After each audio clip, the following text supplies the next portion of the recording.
మంచి మాటలు.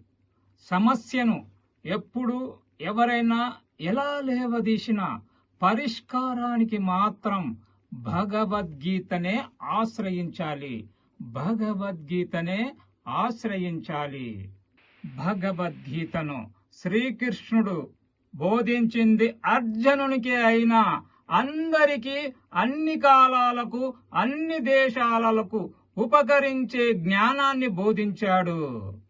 జగత్ కళ్యాణానికి శుభం పలికి జగద్గురువయ్యాడు. సంసార దుఃఖానికి శోకమోహాలే బీజాలు.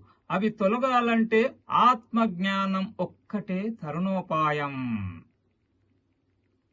ఆత్మకు సంబంధించిన జ్ఞానమే ఆత్మజ్ఞానము. అదే మోక్షము, అదే శ్రేయస్సు. ఆ రంగం ఈ రంగం అని లేదు. అన్ని రంగాల్లో కనపడని గాజు తెర అడ్డుగానే ఉంటుంది. కాని తమ ప్రతిభతో దాన్ని సునాయాసంగా బద్దలు కొట్టి మనోధైర్యంతో, స్థైర్యంతో అందలాన్ని అందుకోవాలి. తోటమాలి రోజూ నీరు పోసిన కాలం వచ్చినప్పుడే ఆ చెట్టు ఫలాన్నిస్తుంది. రోజుకో మంచి పని చేస్తూ ఉండండి. సమయం వచ్చినప్పుడు అది తప్పకుండా ఫలితాన్నిస్తుంది.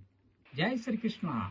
లోకా సమస్త సుఖినో భవంతు. ధన్యవాదములు. మీ రాపోల్ దత్తాత్రి, నాదా క్రియేషన్స్.